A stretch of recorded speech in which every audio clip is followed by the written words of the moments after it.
I think that one of the most surprising things to me was just the level to which some students chose to engage with the materials themselves.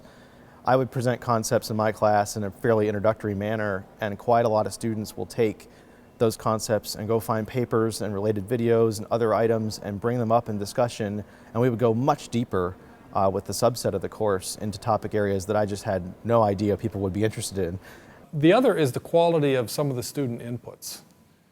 This is a free course. They're not getting any credit for it, at least yet. And some of the submissions came back with such a remarkably high quality, artistically done, and the content of some of the work was very well done. And I think that surprised all three of us, how well some of them were done.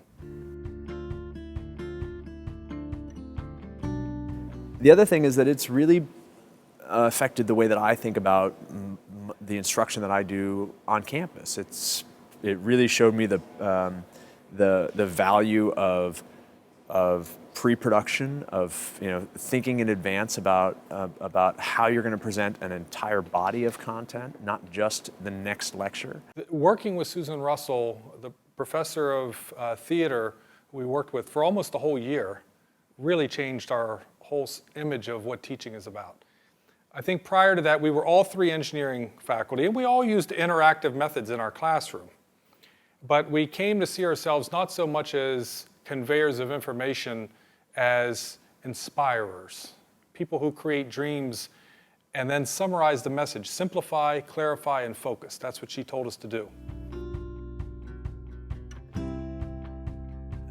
The interaction that I had with my colleagues about this, both on campus. We had 8 faculty that came together and worked on this thing and got excited about it. And we had these videotaped responses where we sat down for an hour every Monday after lunch and videotaped our responses to questions that students had asked. And that got us talking about science in a fun way and joking around, and that in and of itself was really rewarding. It was a completely ancillary benefit to the whole course. But I think it really brought us together and got us talking about science more. So I think that was really rewarding. And the response that I've gotten from other faculty at other universities, when I'm out giving scientific talks and visiting other places now, people will say, "I saw your MOOC, I used that video in my class." It's really hard for me to narrow down into one thing that I think is the most rewarding aspect of the experience, but I would say that a lot of the naive reactions from novices, people that have never done geography, never done mapping science before, the sort of pure, beautiful reactions they have when they come into the course for the first time and say, "Oh my God, I think totally differently about the world now due to this course," that's a really affirming thing to have happen, and certainly one of the most rewarding things for me as a teacher. You get examples of that when you teach 10s and 20s and 30s of students at a time in undergraduate and graduate settings. They come back a couple years later and say, "This class was really great, changed my life."